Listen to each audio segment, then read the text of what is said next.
भक्तो नमस्कार। 17 जुलै 2024 बुधवार, पवित्र आषाढी एकादशी या पावन दिवशी या झाडाला स्पर्श करून या, तत्काळ गरिबी संपून जाईल। भक्तो, आपल्या हिंदू धर्मामध्ये देवी देवतांची अनेक रूपे असल्याचे सांगितले गेलेले आहे, ज्यामध्ये झाडीझुडपे वृक्षांनाही देवी देवतांचे स्वरूप असल्याचे बोलले जाते। तर आज मी तुम्हा भक्तगणांना या पावन वृक्षांच्या बाबतीत सांगणार आहे, ज्यांना तुम्ही या आषाढी एकादशीच्या पावन दिवशी स्पर्श करून यायचे आहे। आणि जर तुम्ही या आषाढी एकादशीच्या पावन पर्वात या झाडी वृक्षांना स्पर्श करून येता तर तुमच्या घरातून गरिबी तत्काळ संपून जाईल। भक्तो, हे वृक्ष देववृक्ष असल्याचे सांगितले गेलेले आहेत। हे देवी देवतांच्या स्वरूप असतात। आपल्या हिंदू धर्मामध्ये आपण या वृक्षांना देवी देवतांचा वास असल्याचे मानून यांची पूजा करतो आणि आपणास यांची पूजा केलीही पाहिजे।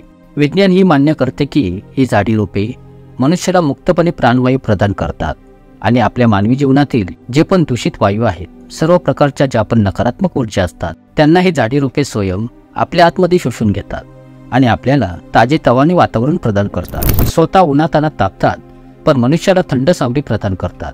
तर बघतो, आपली शास्त्रेही सांगतात की काही झाडी रोपे अशी आहेत ज्यांना या आषाढी एकादशीच्या पावन पर्वात स्पर्श केल्या मात्राने व्यक्तीच्या बंद नशिबाची टाळी खोलली जाते, त्या व्यक्तीचे सौभाग्य चमकून जाते आणि श्री हरी विष्णुदेव व लक्ष्मी मातेच्या कृपेने त्या व्यक्तीजवळ लक्ष्मी स्थायी रूपात वास करू लागते आणि श्री लक्ष्मीच्या कृपेचा वर्षाव होतो।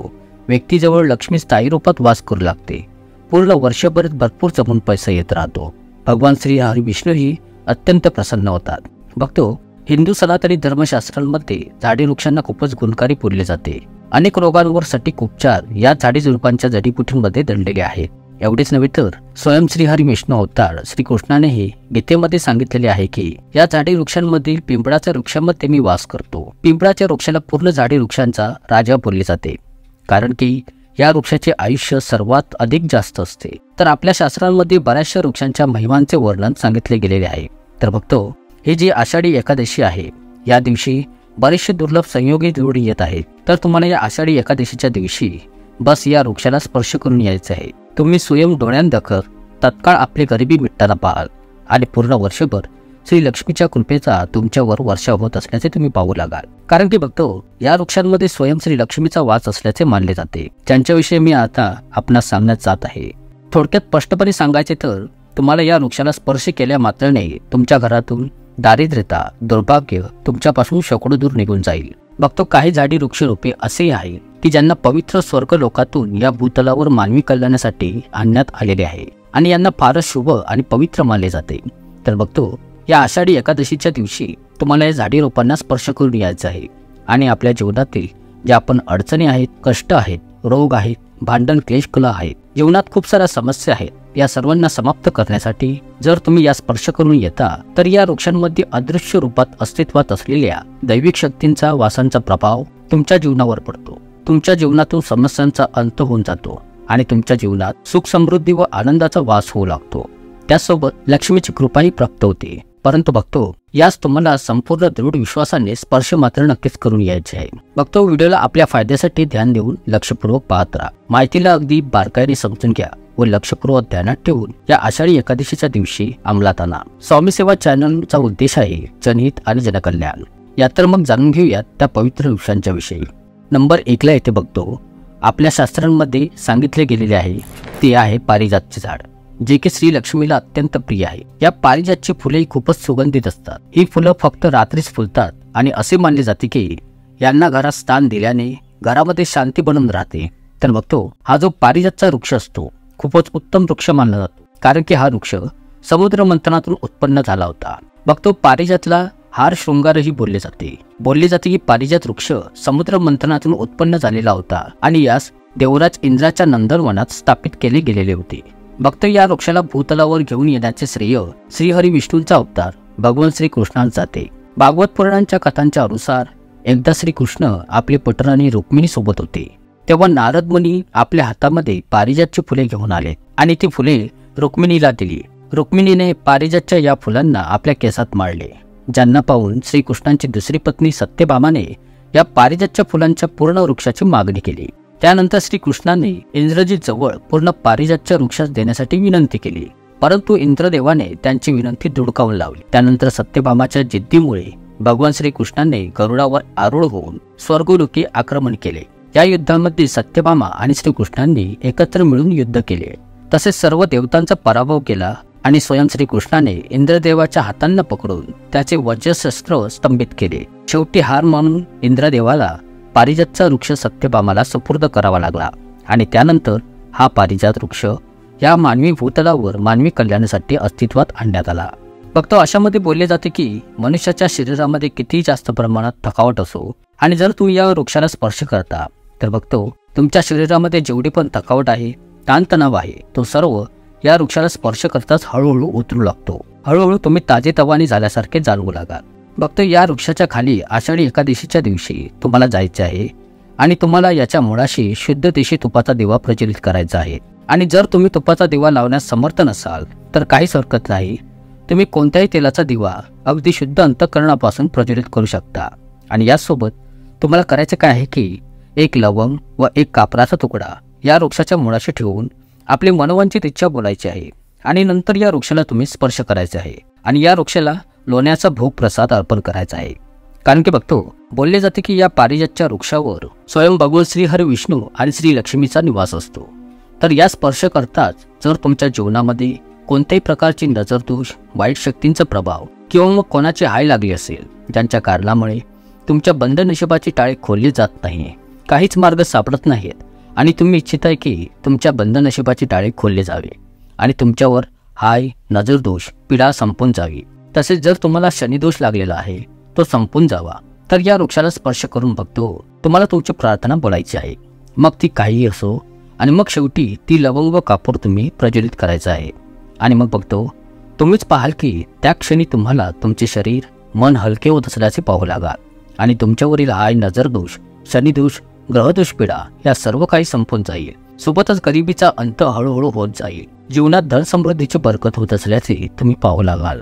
फक्त पारिजातचा वृक्ष जर तुम्हाला सहजतेने प्राप्त होत नसेल तर अशामध्ये तुम्ही उंबराच्या वृक्षाला स्पर्श करून आपल्या समस्यांचा अंत करू शकता। बघतो उंबराचा वृक्ष खूपच उत्तम मानला जातो। फारच कमी लोक हे जाणतात की उंबराचे झाड दैवीय वृक्षांपैकी एक आहे आणि याचा संबंध सरळ शुक्र ग्रहाशी असतो। जर या वृक्षाच्या मुळामध्ये नियमित रूपाने जल अर्पण केले जाईल किंवा दिवा प्रज्वलित केला जाईल तर तुमच्या कुंडलीमधील शुक्र ग्रह मजबूत होतो आणि तुमच्या धनाशी संबंधित सर्व समस्यांचे निवारण होऊन त्या सर्व दूर होऊ लागतात। त्याचसोबत या स्पर्श करून तुम्हाला अशी प्रार्थना करायची आहे की हे वृक्षराज, आम्ही तुझ्यापाशी प्रार्थना करतो की आमची गरिबी तसेच आमच्या अडचणी आणि जी आम्हाला कोणाची वाईट नजरदोष लागली आहे तिला तुम्ही समाप्त करावे, तुमच्यामध्ये समाविष्ट करून घ्यावे, अशा प्रकारची तुम्हाला प्रार्थना करायची आहे। आणि उंबराच्या झाडाला तुम्हाला बत्ताशांचा भोग प्रसाद अर्पण करायचा आहे आणि त्याच दिवशी तुम्हाला 5 उंबराची फळे घेऊन यायची आहेत। असे मानले जाते की जी व्यक्ती लाल चुंदरीमध्ये उंबराच्या पिकलेल्या लाल फळांना घेऊन येतो आणि यास बांधून यांची पूजा केल्यानंतर आपल्या धनपेटी अथवा धनाच्या स्थानी ठेवून देतो तर आजीवन अशा व्यक्तीच्या जीवनामध्ये धन दौलत बरकतीची कधी कमतरता भासत नाही। तर फक्त अशामध्ये तुम्ही हा उपाय अवश्यच करा। फक्त दुसऱ्या नंबरला येते पिंपळाचे झाड। वृक्षांमध्ये पिंपळाला वृक्षांचा राजा बोलले जाते कारण की पिंपळाचे आयुष्य इतर वृक्षांच्या तुलनेत जास्त असते। फक्त तुमच्या दुर्भाग्याला तुम्ही तुमच्या मेहनतीद्वारे दूर करू शकता, परंतु पूर्वीच्या काळी आपल्याद्वारे कोणती तरी अनहोनीत कार्य घडून केलेली असतात किंवा मग कोणत्याही प्रकारचे आपल्या कुंडलीमध्ये दोष असतील तर यांना दूर करण्याचे काम ही झाडे वृक्ष करतात आणि त्यापैकीच हा वृक्ष आहे पिंपळ वृक्ष। हिंदू धर्मामध्ये या वृक्षाला फारच पूजनीय स्थान प्राप्त आहे। असे मानले जाते की पिंपळाच्या झाडावर सर्व देवी देवतांचा वास असतो। ज्योतिषशास्त्रामध्येही पिंपळाच्या वृक्षाला खूपच महत्त्व प्राप्त आहे। तसेच वैज्ञानिक दृष्टिकोनातूनही या वृक्षाला खूपच उपयुक्त वृक्ष असल्याचे सांगितले जाते। त्यामुळे बघतो या सर्व मान्यतांच्या कारणांमुळे पिंपळाच्या वृक्षाला हिंदू धर्मामध्ये पूजले जाते आणि यास तोडले जात नाही। अशामध्ये जर तुम्ही या आषाढी एकादशीच्या दिवशी म्हणजेच की 17 जुलै बुधवारच्या दिवशी या वृक्षाला स्पर्श करता तर याचे शुभ परिणाम तुम्हाला अवश्यच मिळतील। त्यामुळे या स्पर्श तुम्ही नक्कीच करून आले पाहिजे। फक्त यामध्ये कोणते कठीण काम नाही, कारण की हे पिंपळाचे झाड तुम्हाला कुठेही अगदी सहजतेने आढळून येईल। तर तुम्हाला या उपायाला अवश्यच करायचे आहे। फक्त स्पर्श करून यायचे आहे आणि तुम्ही तुमच्या मनोकामनांची पूर्तता करू शकता। फक्त पुढील 3ऱ्या नंबरला जो वृक्ष आहे तो आहे बेल वृक्ष। हा एक खूपच रामबाण उपयुक्त असलेला वृक्ष आहे। या वृक्षांच्या फांद्यांमध्ये श्री पार्वती माता, मुळामध्ये ब्रह्मा आणि सर्व पानाफांद्यांच्या हिस्सांमध्ये स्वयं श्री शिवशंकरांचा वास आहे. तर या वृक्षासही तुम्हाला शक्य झाल्यास स्पर्श करायचे आहे आणि संध्याकाळच्या वेळी तुम्हाला या वृक्षाखाली तुपाचा दिवाही प्रज्वलित करायचा आहे. असे केल्या मात्रने तुमच्या जीवनातून गरिबी संपून जाईल, कारण की या वृक्षामध्ये समस्त देवीदेवतांचा वास असल्याचे हिंदू धर्मामध्ये सांगितले जाते. त्यामुळे एक दिवाही तुम्ही न चुकता प्रज्वलित करायचा आहे. बघतो पुढील रोप आहे तुळस. तर हो बघतो, तुळशीचे रूप फारच महत्त्वपूर्ण आहे. व्हिडिओला खूपच ध्यान देऊन पाहत राहा, कारण की ही माहिती तुमच्यासाठी खूपच महत्त्वपूर्ण आहे. बघतो, तुळशीला श्री लक्ष्मीचे रूप मानले जाते.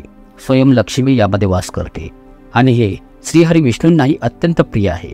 त्यामुळे या आषाढी एकादशीच्या दिवशी तुम्हाला या तुळशीपाशी आपली मनोकामना बोलत जी पण इच्छा असेल ती 3 वेळा बोलायची आहे. तत्काळ तुमची मनोवांछित इच्छा पूर्ण होईल. गरिबी तुमच्या घरातून शेकडो दूर निघून जाईल आणि तुमच्या घरात सुख समृद्धीचा वास होईल. श्री लक्ष्मीची कृपा पूर्ण वर्षभर बनून राहील. जर तुम्ही इच्छिता तर एक लाल चुनरी बांधून तुम्ही तुमच्या मनोवांछित इच्छा बोलू शकता. तत्काळ 1 वर्षाच्या आत तुमची इच्छा पूर्ण होते. तर बघतो, या आषाढी एकादशीच्या दिवशी या वृक्षांना स्पर्श करण्यास मात्र विसरू नका. मी तुम्हाला खात्रीने सांगतो की तुमच्या घरामध्ये कधीही गरिबी येणार नाही. जर तुमच्या घरामध्ये भांडणे क्लेशकलह होत असतील, धनाची कमतरता असेल, सुख समृद्धीची कमतरता असेल, सकारात्मक ऊर्जेची कमतरता असेल, श्री लक्ष्मीची कमतरता असेल, देवी देवतांचा वास नसेल, तर हा उपाय केल्या मात्रने जर तुम्ही या आषाढी एकादशीच्या दिवशी 17 जुलै 2024च्या दिवशी हा उपाय करताल तर बघतो हे तुमच्यासाठी फारच लाभदायी सिद्ध होणार आहे आणि तुम्हाला श्री लक्ष्मीची कृपा सोबतच श्री हरी विष्णू नारायणांची कृपाही जरूर प्राप्त होईल. आशा आहे तुम्हाला ही माहिती नक्कीच आवडली असेल. खूप खूप धन्यवाद.